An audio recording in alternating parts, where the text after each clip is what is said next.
figuras que están dentro del proceso de investigación de la Fiscalía, David, quien es Otto Guevara.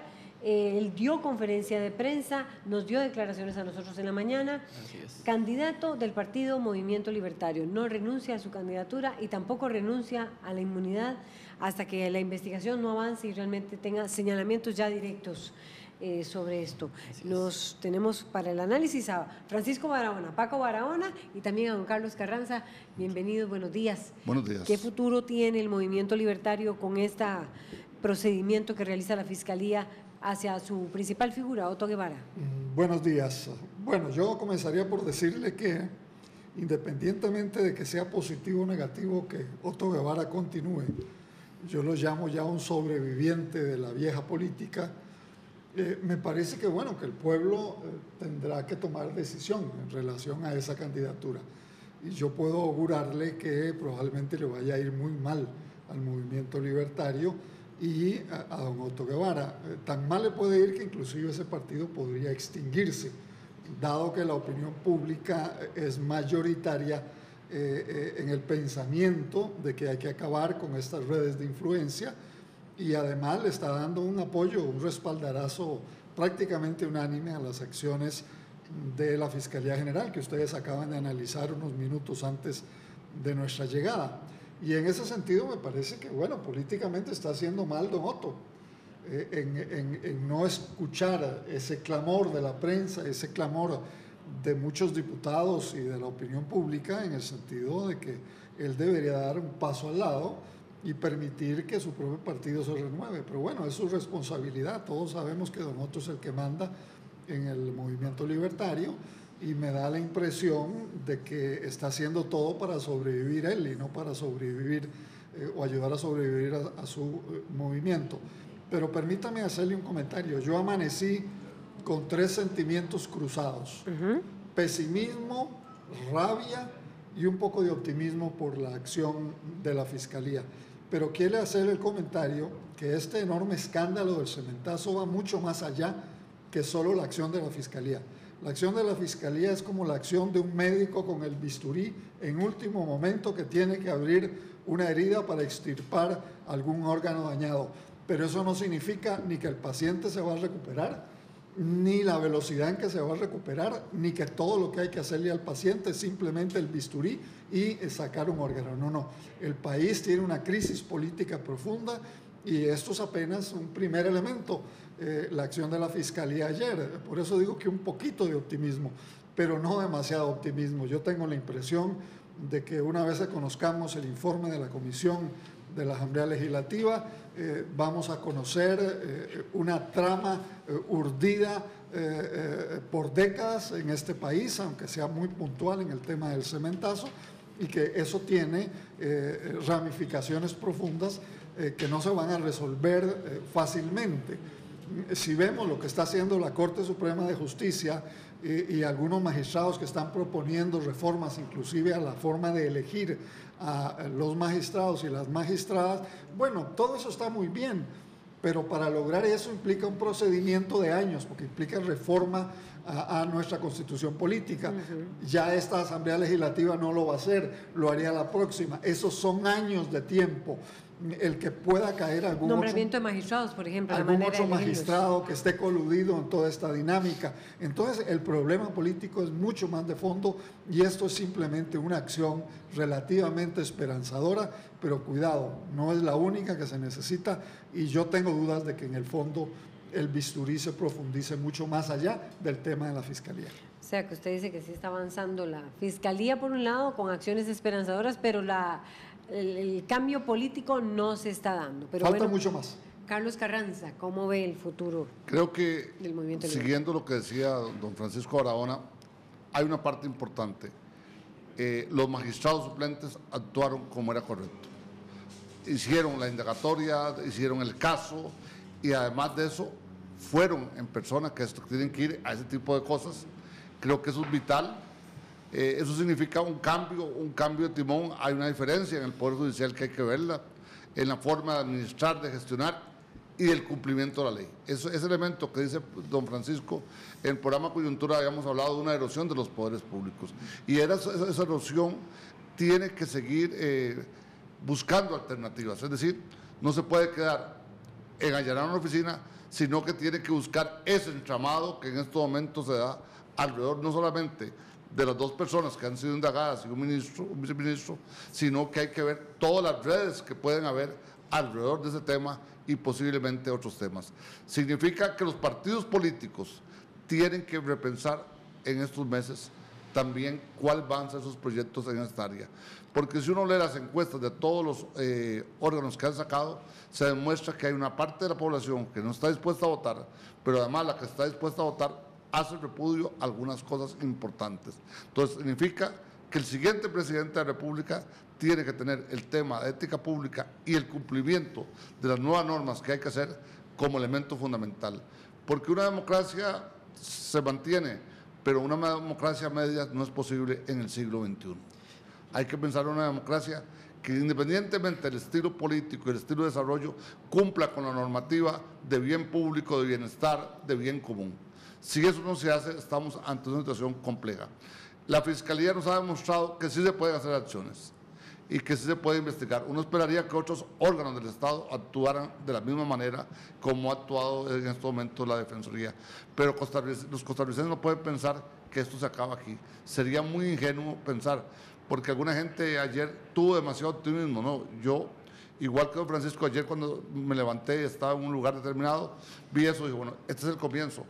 Hay más gente que ha sido llamada a la comisión y posiblemente van a salir en informe. Y ese informe va a ser muy importante porque es una bitácora para dar seguimiento a un tema que debería seguir una segunda comisión especial en la nueva Asamblea Legislativa que se elija a partir del 1 de mayo del 2018. Don Carlos, don Francisco, bueno, decía don Francisco que don Otto tal vez hace mal al no hacerse a un lado, pero ¿por qué? O sea, tratemos de profundizar por qué don Otto se aferra a quedarse en el partido cuando las encuestas dicen que la percepción es la más negativa inclusive de todos los candidatos que hay. ¿Por qué don Otto decide mantenerse? ¿Por qué creen ustedes que es? Por sobrevivencia política. Si él renunciara a su candidatura presidencial, esto hace prácticamente que su papel político hacia el futuro quede concluido. Realmente el escandalazo del cemento está provocando algo así como la eliminación de factores políticos, de personas que están incorporadas a este tema, inclusive más allá del deber ser.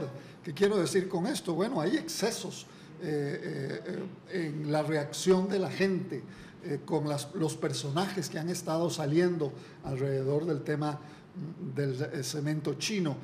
Hay familiares de estos personajes que están sufriendo, hay injusticias que se están ejecutando día a día en este país, injusticias humanas, puesto que ninguno de estos personajes ha sido condenado en juicio. Y entonces es simplemente juicios mediáticos, aunque bueno, con evidencias importantes. Si don Otto aceptara marginarse de la campaña política, él queda enterrado. Al mantenerse como líder y como candidato del partido que él fundó, que él ha manejado, inclusive que no ha habido forma de que se rejuvenezca con algunos otros candidatos o candidatas que se le han confrontado, bueno, el partido va a tener que esperar a la fecha electoral para ver la gente cómo percibe esa candidatura más allá de las encuestas. Hay una parte, David y Laura, que hay que tener en cuenta. Ante la duda, si uno cree que es inocente, renuncia a la inmunidad. La inmunidad no puede seguir per se. Yo creo que la inmunidad está bien cuando uno defiende tesis políticas acaloradas, fuertes, eso hay que mantenerlo. Pero cuando es temas que tienen que ver con posible enriquecimiento ilícito, dudas de cierto tipo, debería renunciar. Tráfico de influencias, Sí, que es un delito complicado. Complicado, tráfico de influencias, sí, y debería renunciar porque también le mete un peso a la Asamblea Legislativa si tiene inmunidad, porque mientras tenga inmunidad hay que defenderlo por el principio jurídico. Yo creo que un diputado, ante esas cosas, no debe renunciar como diputado, pero sí debe renunciar a la inmunidad para que la Fiscalía, si lo considera bien, llamarlo. Si uno se considera libre, debe demostrarlo en todos los planos. Si uno ha hecho un discurso por muchos años que ha señalado a otros políticos, a otras personas, también debe hacerlo fuertemente y renunciar en este caso. No solamente él, sino también de la inmunidad el diputado Zapata. Yo tengo la impresión de que todavía... ¿Y todos los otros diputados? Los que han sido llamados a la No, comisión. Perdón que en le estos interrumpa, momentos don hay Francisco. dos diputados que son los que tienen los Sí, demás. que están en la... Sí, porque están uno como podría diputados. decir, y siguiendo lo que decían los juristas que estuvieron anterior, mientras no haya algún tipo de indagatoria de fondo, deben de presentarse a la Fiscalía. Es que es un acto totalmente diferente. Vean que agreguemos a eso, y aquí quiero diferenciar. No, estoy pensando en los diputados que fueron llamados a la comisión. Sí, a la ¿verdad? comisión, pero todos tienen que ir de todos modos a la corte, los 57, no porque sean culpables. No por esta causa, sino No, por otra. por otra. Por la de cabildeo de parte de Celso Gamboa de Celso a Gamboa. favor de Porfirio Sánchez. Claro, entonces eso tiene que ser analizado por los que sean. Ahora, el informe, creo que va a ser un informe cargado, fuerte, que posiblemente vendrá una lista muy fuerte. Si recordamos en la comisión que estaba don Alberto Ross, don Jorge Rossi, don Alex Solís, La de narcotráfico. hubo un montón de gente que la sacaron del juego político en esa época. La gente. Estaba José Miguel Corrales, Alex Solís, Alberto Fay. Alberto Fay. No, yo quería ampliar. Usted dice de quienes Sí. investigaron, ¿verdad? Sí. Sí. Laura, yo quería ampliar diciendo que la historia no está concluida. El hecho de que ayer don Otto Guevara haya mantenido su candidatura no significa que la va a mantener hoy o que la va a mantener mañana. Si él no lo hace, creo que el castigo del electorado va a ser muy fuerte contra él, contra su movimiento, que inclusive podría arriesgar a desaparecer como partido político. Pero también eso depende de las fuerzas que están al interior de su partido, de las personas que lo han apoyado económicamente, si ejercen alguna presión o si más bien desesperados un poco como don Otto ante esta avalancha, esta tormenta de informaciones negativas sobre el papel que él ha jugado y desempeñado en el tema de las redes del cementazo. Bueno, hasta podrían decir, no, manténgase usted como un ancla ahí porque usted representa una serie de intereses. Pero tiene Todo el eso es movimiento parte de esa libertario realidad. ese voto duro o ese voto fuerte, como se dice tradicionalmente en los partidos políticos de mayor costumbre en nuestro país. Bueno, yo lo que creo es que el tema de la corrupción es el tema número uno en estos momentos, no solo porque lo dicen las encuestas, sino porque la preocupación de la ciudadanía es que quiere acabar de una vez por todas con el tema de las redes de influencia, las redes de amigos y la corrupción y el manejo del poder político para enriquecimiento de algunos. Y esto viene desde atrás, perdón Carlos, para terminar esta idea. Y en ese sentido, las próximas elecciones van a ser un excelente filtro de la opinión de la ciudadanía.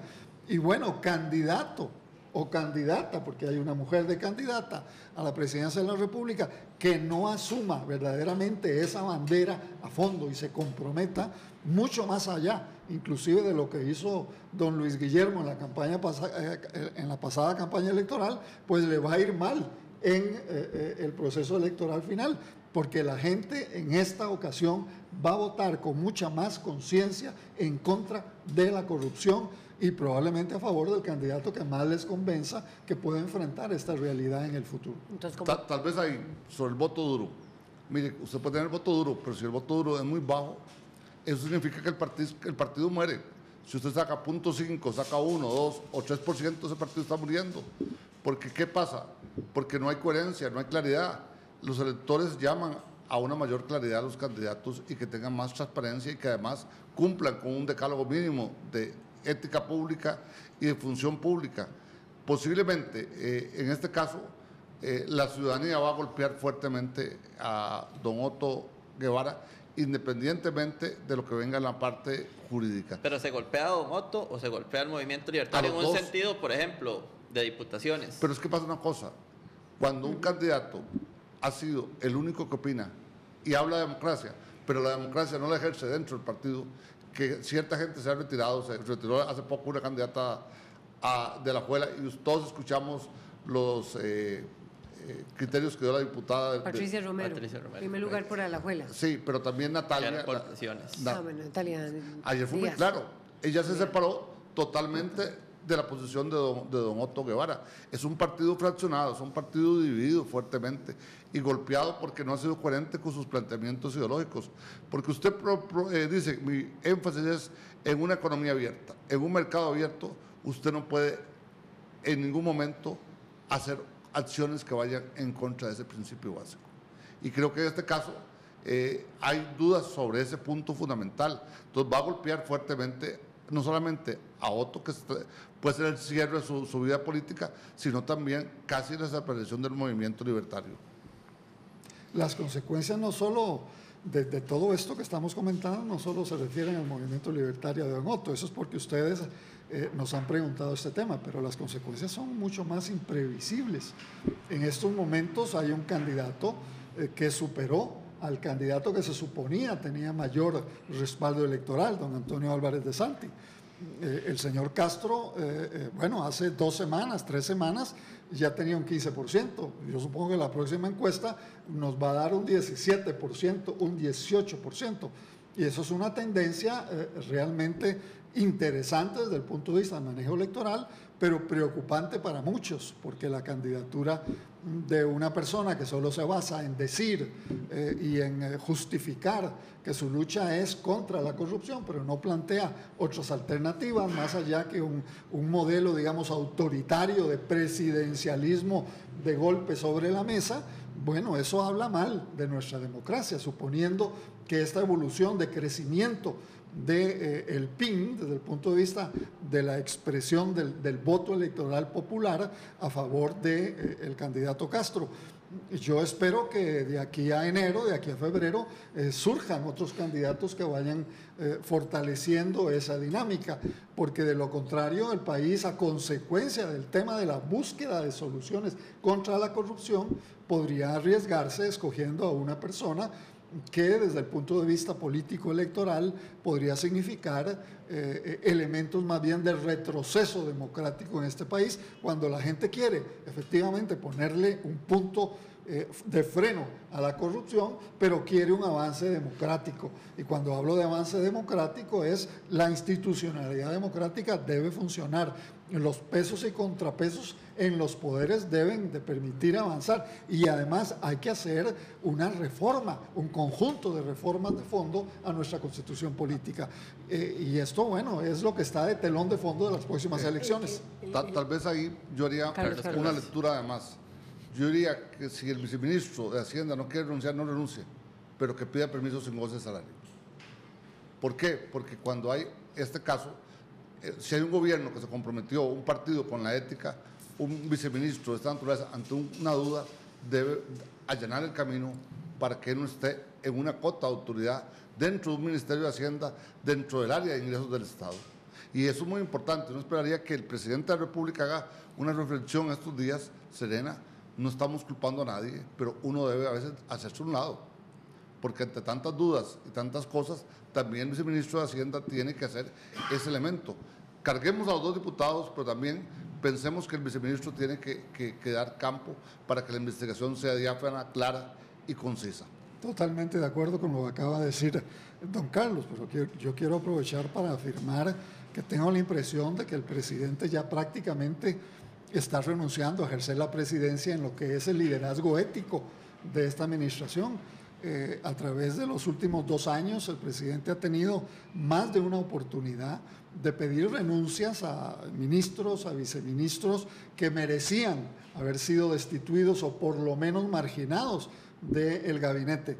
Y el presidente ha dado muestras de sostener más a sus amigos, pese a su lenguaje de que él no tiene amigos en los últimos 2 o 3 meses, antes sí los tenía, pero en la práctica el mantener al viceministro de Hacienda en estos momentos es algo que no solo le está haciendo daño al prestigio del presidente y del gobierno que está concluyendo, también al candidato del partido Acción Ciudadana. Entonces, esto es un tema fundamental, pero me da la impresión de que el presidente no tiene agallas para tomar esas decisiones. Hay que tener una cosa, si queremos hacer cambios fiscales, tenemos que ir cerrando. Tenemos que demostrar que hay eficiencia, eficacia en el manejo de la hacienda pública. Y si hay dudas, el hecho de que presente la renuncia o que pida un permiso sin goce de salario es fundamental.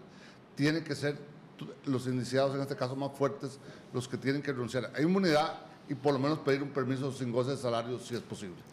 Bueno, vamos a ver, ustedes dos han generado comentarios esta mañana, don Francisco Barahona, don Carlos Carranza y también Bernal Luis Salazar. Jennifer Vega está con nosotros. Jennifer, buenos días, ¿cuáles son los comentarios para esta mañana? Hola Jennifer, aquí te tenemos en pantalla, buenos días. Sí, hola, muy buenos días, doña Laura, y a todas las personas que nos han seguido esta mañana. Comentarles que hay varias personas que nos han hecho sus comentarios. Juan Carlos Rodríguez, por ejemplo, nos dijo lo mismo de siempre, un show de pasarela de la Fiscalía y el OIJ, no va a pasar nada, politiquería barata.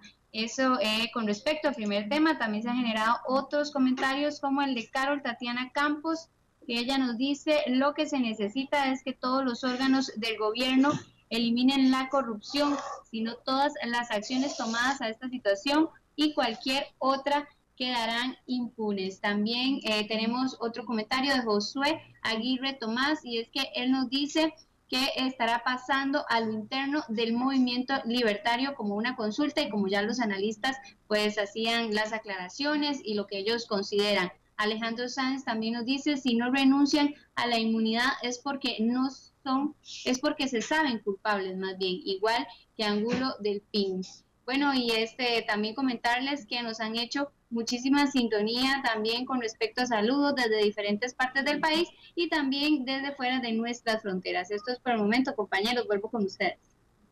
Gracias Jennifer Vega y gracias también a Francisco Barahona y a Carlos Carranza por ponernos en perspectiva. Ha sido una pincelada porque sé que tenían ganas de hablar más y profundizar más. Claro. Sí. Así es. Un placer. Bueno, David, Así nos es, vamos. nos vamos. Muchas gracias, buenos días. Buenos días.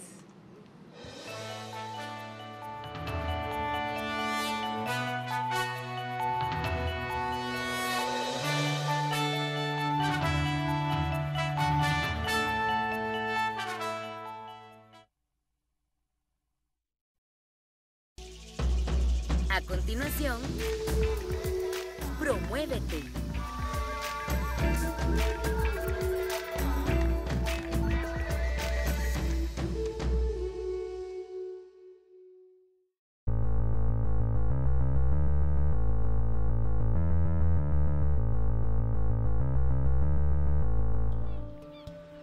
Muy buenos días, bienvenidos a CINAR Costa Rica Medios, a su clase de Pilates desde Vida Óptima ubicado en Tibás. Su servidora Aileen Marín le da la bienvenida a su clase de Pilates. Recuerdo, inhalo, exhalo profundo, inhalo por la nariz, exhalo por la boca. Llevo el ombligo hacia adentro. Elevo solo uno de mis brazos. Va hacia el frente, cambia.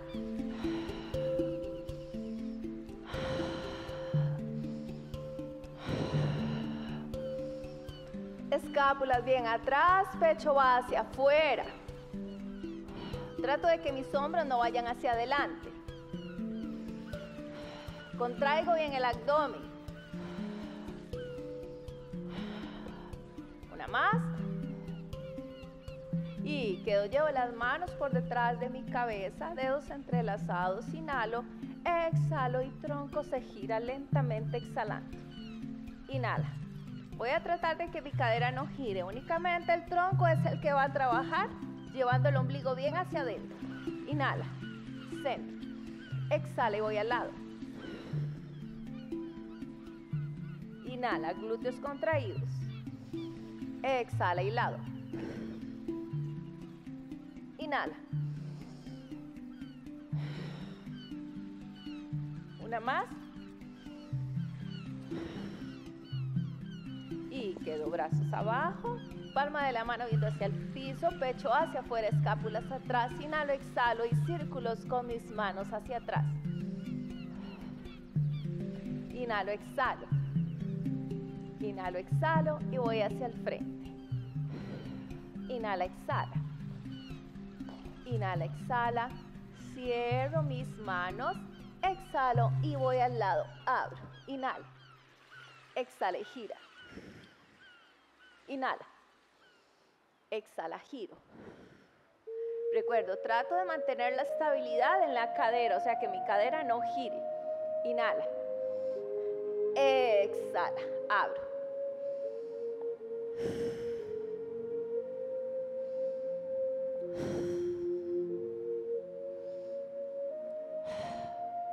Una vez más.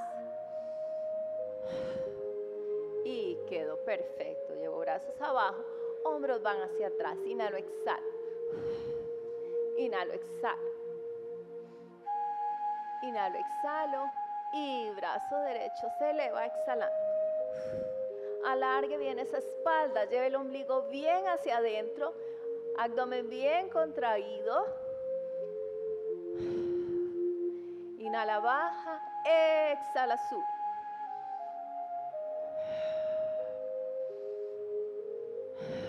Recuerda, inhalo por la nariz, exhalo por la boca.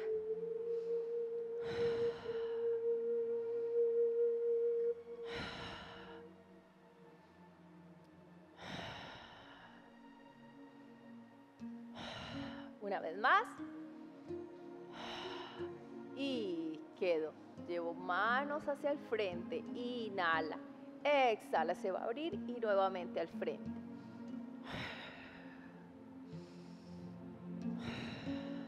Una más. Y voy hacia afuera.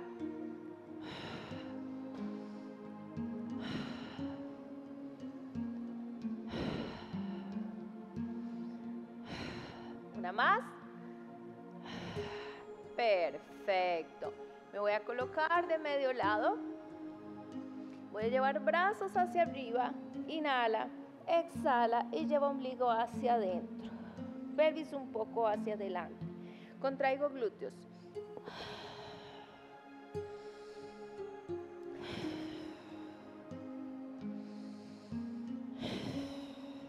Una más. Y me voy a consumir lentamente con ombligo hacia adentro. Bajo, bajo, bajo. No aflojo el abdomen. Vamos. Y quedo abajo. Flexiono piernas y me voy a sentar completamente sobre el mat. Ok, inhala, exhala y ombligo hacia adentro.